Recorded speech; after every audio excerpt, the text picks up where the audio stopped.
In saying that in my book I say that there's no reason at all to believe that the so-called Jesus of Nazareth ever existed, but here's what I say about Socrates. The original collision between our reasoning faculties and any form of organized faith, this is my book, though it must have occurred before in the minds of many, is probably exemplified in the trial of Socrates in 399 BC. It does not matter at all to me that we have no absolute certainty that Socrates even existed. The records of his life and his words are second-hand, almost but not quite as much as are the books of the Jewish and Christian Bible and the hadiths of Islam. Philosophy, however, has no need of such demonstrations because it does not deal in revealed wisdom.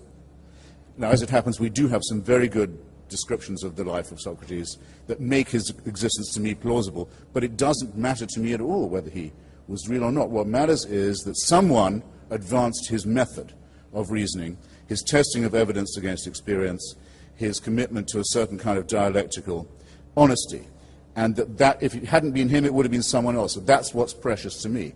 And that he never said, you've got to believe in everything I say, or go to hell, or heaven.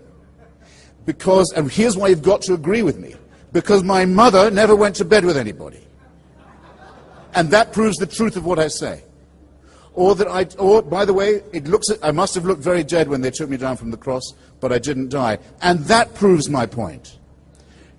I'm willing to grant it all. I'm willing to grant the Immaculate Conception first, then the virgin birth, then the resurrection, and the Annunciation and the Assumption. I'm willing to grant all of it. It doesn't prove the truth of the proposition that you should take no thought for the morrow. The central doctrine of Jesus of Nazareth, take no thought for the morrow. No investment, no thrift, no care for your children, that you should abandon your family, not worry about construction, about investment, about anything. Just follow me. A ridiculous and immoral proposition that, as C.S. Lewis so cleverly, and I must say for him, very honestly puts it, means that the man must either have been a maniac, a sick man, an evil man, or he must have believed that the world was coming immediately to an end, and that he was commanded to announce this fact to the deluded Bronze Age inhabitants of Palestine. Because if he didn't believe that, and if he didn't believe he was divinely mandated, then his words would not have been inaccurate or false, they would have been wicked. That's what you have to be talking about. Now, there is, on the historicity point, there are only two reasons, I think, to suppose that there may have been the figure of some kind of deluded rabbi present at that time. The first is the fakery of the story. The fakery itself proves something. The prophecy says this man must be born in the house of David, of David's line in David's town. It means he must be born in Bethlehem. Jesus of Nazareth is well known to have been born in Nazareth. In order to get him to Bethlehem, a huge fabrication has to be undertaken. A census is proposed by Caesar Augustus. No such census ever took place. The people of the region were not required to go back to their hometown to be registered. That's never happened. Quirinius was not governor of Syria in that year, as the Gospels say. None of the story of the Nativity is true in any detail, and not one of the Gospels agrees with each other on this fabrication. But the fabrication itself suggests something. If they were simply going to make up the whole thing, and there'd never been any such person, then why not just have him born in Bethlehem right there, and leave out the Nazarene business? So the very falsity of it, the very fanatical attempt to make it come right, suggests that yes, there may have been a charismatic, deluded individual wandering around at that time. But which is most impressive to you? The fantastic fabrications, the unbelievably inane and inarticulate preachments, or the inconsistencies in the story? You could mention another thing about the resurrection. Most of the witnesses to this are women, illiterate, stupid, deluded, hysterical females, of the kind who in a Jewish court at that time would have had about as much chance of being listened to as they would in an Islamic court today.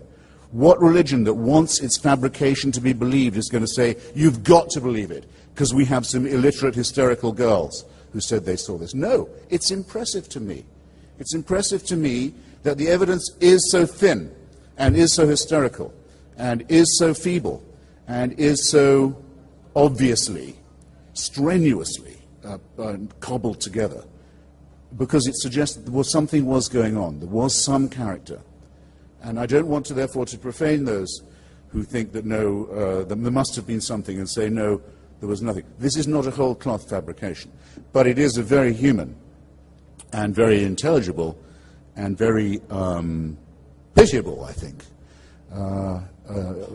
practice of fraud that may have worked on stupefied peasants in the Greater Jerusalem area, but should really have no power to influence anyone in this room, whereas the noble methods and words and systems by which Socrates reasoned will continue to illuminate our path for as long as we care about the only real gift we have, which is our independent intelligence. Now, I think that'll do for now, but if you want to ask me, yes, I've run out of time, but if you would care just to look at the chapter I've written about the discovery, the concession now, by every Israeli archaeologist, by the whole school now of Israeli archaeology, that the entire story of the Exodus, the captivity, the wandering, the conquest of Canaan, and the rest of it, is also a complete fabrication.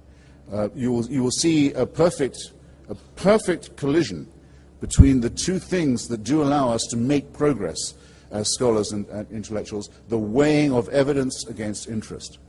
And that the great school of Jewish archaeology, given every motive to find the contrary, giving every motive and every chance in the Sinai and in the region to dig up and find what David Ben-Gurion, at the founding of the state, called the title deeds of Zionism, to come back empty-handed and say, we admit it, this story has no basis of any kind whatever, is I submit to you, something far more noble, far more worthwhile, far more honest, far more courageous, far more moral, and far more Socratic than any of the nonsense that Dinesh just tried to pass off on you. Thanks.